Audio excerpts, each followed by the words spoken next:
The race to the 2026 Olympic Winter Games in northern Italy, entering the final stretch.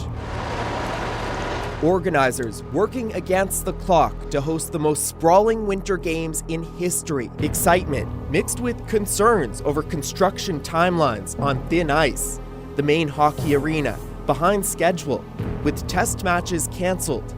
And Italian organizers say completion will be down to the wire. It just hit. Less than 2 months before the 2026 Winter Olympics begin, the main hockey arena in Milan still is not finished, and the ice that is built doesn't match NHL standards. What this means for Team Canada, Team USA, and every top player is now in serious question. The 2026 Olympics face a major problem today. The main hockey arena is still under construction, and the ice inside it does not match NHL size. The Olympic hockey rink in Milan is measured at 196.85 feet by 85.3 feet. This size was approved by the International Ice Hockey Federation. NHL rules list the normal size as 200 feet by 85 feet. The shorter length means the rink does not match the standard that the NHL and the NHL Players Association agreed to for the Olympics. That agreement said the ice surface in Milan must follow NHL size. The smaller ice is not the only problem. The new hockey arena in Santa Giulia is still under construction. It sits outside Milan and will host the biggest games of the tournament. The December test event was canceled because the building was not ready. The new test date is set for January 9th to January 11th. Olympic hockey begins on February 5th. This leaves little time to fix issues if something is wrong. An official working with the games said there is no plan B if the arena is not finished in time. That means no backup building, no second location, and no ready answer if the rink fails to pass inspection. The rink must be fully complete, fully frozen, and fully checked before NHL players arrive. NHL Deputy Commissioner Bill Daly spoke about the situation. He said the league will not send its players if the ice is unsafe. He also said if there's no rink completed, there's no NHL players going to the Olympics. This means the presence of NHL stars from Canada, the United States, and other countries depends fully on the condition of the rink. Construction timelines have stayed tight for months. Reports show that organizers defended the shorter ice size. They said it matches past international rinks. They also said the rink stays inside accepted measurements. Still, the size does not meet what was written in the agreement made earlier between the NHL, the NHLPA, and the IIHF. The NHL has not changed its stance. Daly repeated that the ice must be safe, the boards must be tested, and the full building must meet required standards. All conditions must be met before players travel. Reports show that every part of the construction timeline will be reviewed again at the January test event. The NHL and NHLPA learned the final measurements late in the process. Reporting showed that the number reached them soon before the public announcement. This added more stress because teams are preparing for February games. ESPN confirmed that the December event was removed from the schedule because the building was still not complete. The new test dates leave only a few days before teams begin arriving. Olympic ice must be tested under game conditions. Staff must check the boards, glass, cooling system, and ice hardness. The teams need full testing before stepping on the surface. Front Office Sports also reported that the building is behind schedule. The same report confirmed the ice is shorter than planned. The article said the timeline remains tight and work continues daily. The Express published Daly's comments again. He said the league will take direct action if the ice is not ready for safe play. His statements show that league approval is needed before athletes join the tournament. Reuters published 2 stories on the situation. One covered the size dispute, the other covered Daly's safety warning. Both pieces confirm that the ice will stay shorter than the NHL size and that the NHL will not move forward without full safety check. Every report points to the same fact. The ice is 196.85 feet long. The NHL wants 200 feet. The arena is still not finished. The January test is the final major inspection before the games. There is no backup arena listed. NHL players will not compete on unsafe ice. The situation situation now places Team USA and Team Canada in a difficult position. Their top players cannot play unless the surface and the building pass every test. The rink must be complete within weeks. The builders must finish all tasks before the test games. The crews must check lighting, boards, and ice strength. All of these parts must be ready before players arrive. The next steps depend on the January event. If the ice works, the games can move forward with NHL talent. If the rink fails inspection, teams may lose access to star players. That choice is based on safety and the agreement between the NHL, the NHLPA, and the IIHF.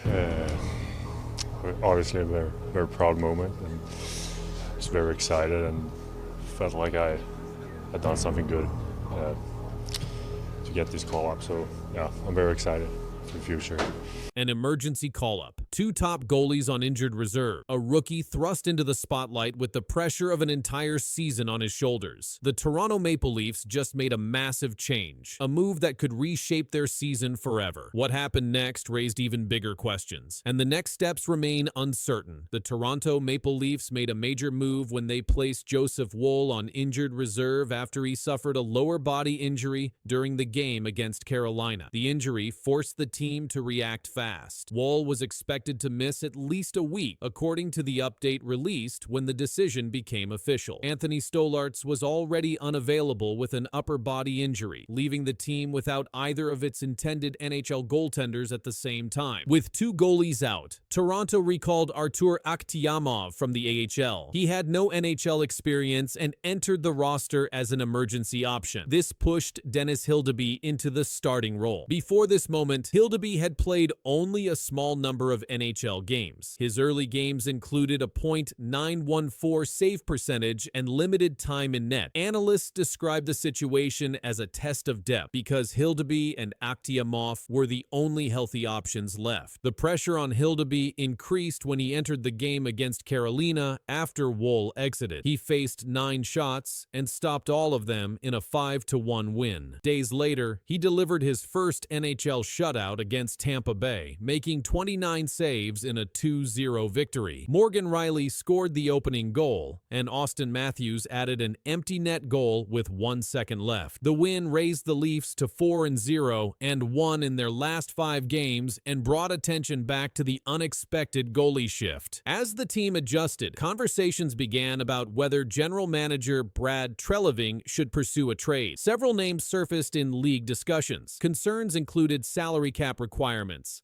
acquisition prices, and limited assets available for Toronto to move. Some insiders highlighted that Treliving has often watched the waiver wire rather than making major trade swings. His AHL record included 41 games played with a .913 save percentage, showing he had handled heavy workloads before. Toronto now entered a period where every start carried more weight, and each game added more pressure on the sudden shift in goal. When discussions about trade options circulated, the picture became even clearer. The list of available goalies carried mixed results. Elvis Mertzlikins had played through inconsistent seasons in Columbus. Ukko-Pekka Luukkonen posted stretches of strong play in Buffalo, but also had shifts in performance. Laurent Brossoit had played behind rebuilding teams. Tristan Jarry carried a longer history as a starter, but came with questions about contract demands. Jordan Binnington's name appeared because of his history as a Stanley Cup champion, but his recent record included fluctuations in form. These details shaped the trade landscape and influenced how the Leafs evaluated their timing. Brad Treliving's past actions added more context. He had already brought in James Reimer and Caden Primo earlier in the season and later moved on from both. Reports also noted comments that Treliving often waits for waiver opportunities rather than spending major assets on short-term fixes. The Leafs' limited cap space made large trades more difficult to complete, especially with multiple player injuries elsewhere on the roster. Toronto's approach now depended on what Hildeby could sustain. His performance against Tampa Bay showed he could handle pressure in the short term. His earlier AHL record demonstrated his ability to manage long workloads. But these games marked the beginning of an extended test. With Woll and Stolarz still recovering, the Leafs prepared for the next stretch with a new starter, an unexpected backup, and a decision that placed their season on a different track.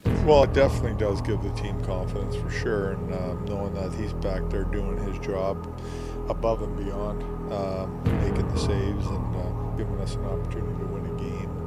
Kind of like just rubs, it just goes down the team and gives you more confidence to do things up the ice. Something changed inside the Toronto Maple Leafs locker room, and it hit faster than anyone expected. A team that looked stalled only weeks ago suddenly tore through 3 playoff teams on the road, stacking goals, silencing crowds, and shifting its entire identity. Craig Berube didn't just steady the room, he flipped it, and what happened next pushed the story even deeper. The Toronto Maple Leafs entered December in a far different position than where they stand now. Their November record of 6-6-2 showed a stretch filled with early losses and a brief losing streak that slowed their momentum.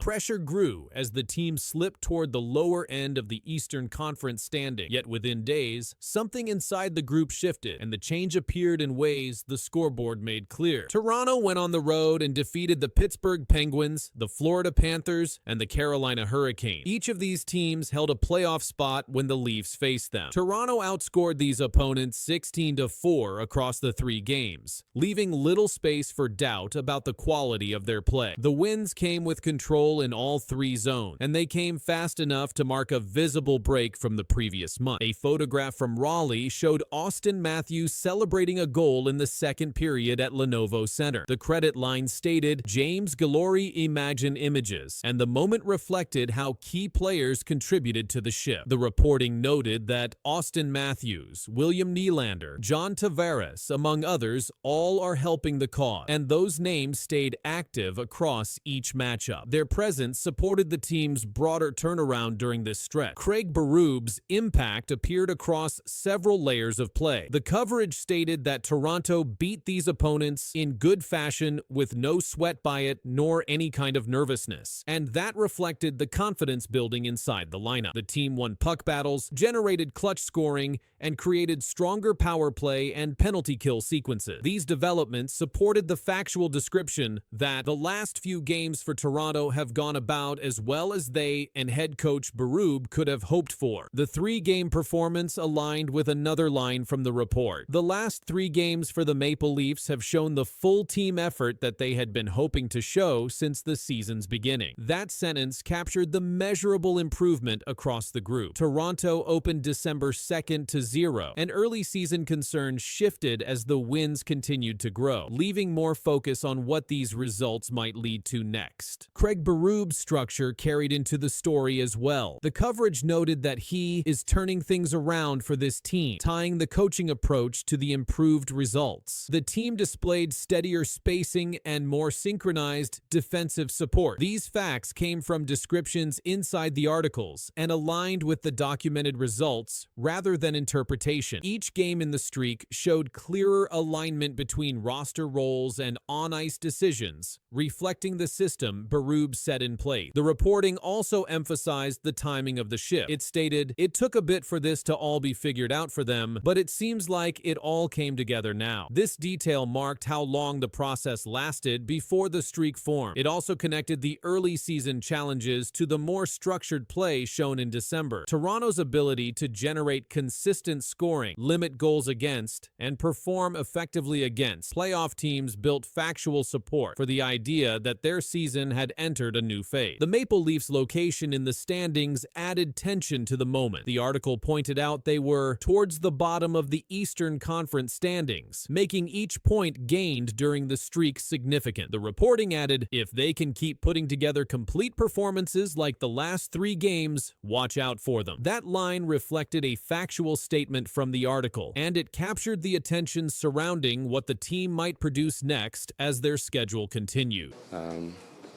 I think last night is the kind of accumulation of a lot of different things, and last night's a great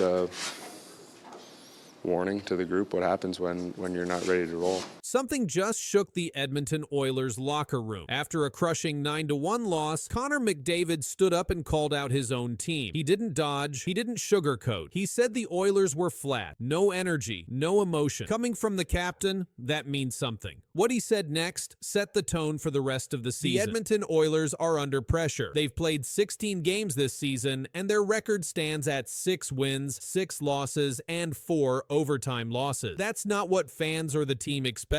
And after getting blown out 9-1 by the Colorado Avalanche, something had to be said. Connor McDavid said it.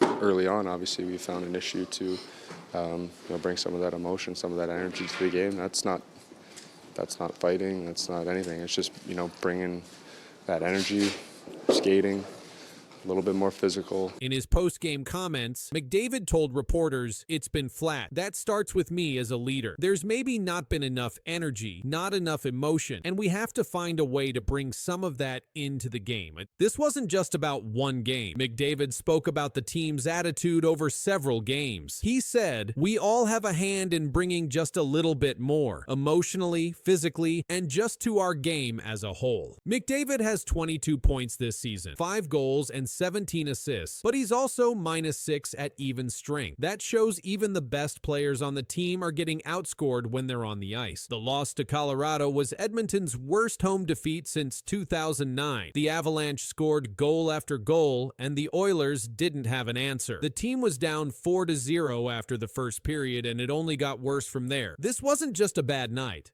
It was a wake-up call. The Oilers were supposed to be Cup contenders again. They reached the Stanley Cup final 2 seasons in a row, but right now, their play doesn't match that level. Over the last 10 games, their record is 4 wins, 3 losses, and 3 overtime losses. That's not terrible, but it's not what a contending team expects. Now, with McDavid calling for more effort and emotion, the whole organization is on alert. The message is clear. Things have to change now. McDavid's message wasn't just frustration, it was a warning, and it wasn't only for the player, it reached the coaching staff and front office too. When a captain speaks like this after a blowout loss, it signals a bigger problem inside the team. Coach Chris Knoblauch now faces pressure to respond. Line changes, goalie decisions, and defensive structure are all under review. The Oilers can't afford to let this slide. Their next games are critical. McDavid said, "We have to find a way to bring more." That starts immediately. McDavid's call for emotion matters. Hockey isn't just about skill. It's about fight. The Oilers haven't shown enough of it. They've looked flat, not just in one game, but over several. That's why his comments hit so hard. This also affects the fans. The Oilers have one of the most passionate fan bases in the NHL. A 9-1 home loss sting. And when your best player says the team isn't bringing enough, fans expect action. Behind the scenes, the organization must decide how to fix this. Trades, call-ups, system changes, it's not clear yet. But McDavid just put everyone on notice. He didn't blame others. He included himself, but he didn't stay quiet. His leadership now demands results. Not someday, but now. Edmonton's next games will say a lot. If they come out with speed, energy, and purpose, this could be the turning point. If not, bigger changes could follow. For now, one fact stands out. The Oilers captain just spoke louder than ever, and now the entire hockey world is watching how they answer. Against our standards, and I thought we played with some pretty high standards today, and again, saying that, it doesn't guarantee a victory. It doesn't mean it's perfect.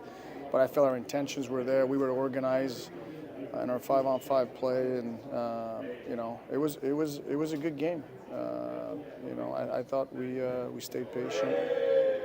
It's unfortunate we don't get the 2-point, but a lot of positive. Martin St. Louis made a shocking announcement to the Montreal Canadiens on November 8, 2025. The goaltending controversy exploded 24 hours earlier when Jakub Dobes cried after losing. His veteran Samuel Montembeault ranked 2nd worst in the NHL statistically. St. Louis canceled practice immediately. He called Dobes into his office. The decision he revealed would alter everything. Dobes stopped 24 of 28 shots in in the 4-3 overtime defeat. His record dropped to 6-0-1. The loss came when Jesper Bratt scored 93 seconds into overtime with a backhand shot through the 5-hole. Dobes took full responsibility for the team's first overtime loss of the season. "We played good enough to win, just not good enough from my side," Dobes told reporters after the game. "I don't know, just really hard. This is a tough one. Just sucks. It happened last year, it happened this year. Lose to those guys in OT. So just disappointed in myself, that's pretty much it." The emotional display shocked media members present. NHL.com reporter Mike Morial witnessed the scene firsthand. "Don't know if I've ever seen this before, but MTL rookie goalie Jacob Dobes, who entered this game 6-0-0, was literally in tears, blaming himself for the Canadiens' loss." Morial posted on social media, "We, the media, tried to console him, telling him to keep his head up. Kid is putting so much pressure on himself." Martin St. Louis addressed the situation during his press conference. "Everybody handles situations differently, and he took it hard," St. Louis said. "It's probably a big reason why he's at this level. He's probably demanding of himself. We'll talk to Dobes. He's played really well for us." Teammates rushed to defend their goaltender. Defenseman Noah Dobson spoke with reporters after the game. Dobson said, "But it just shows the character and passion in this room. Everyone holds themselves to a high standard, and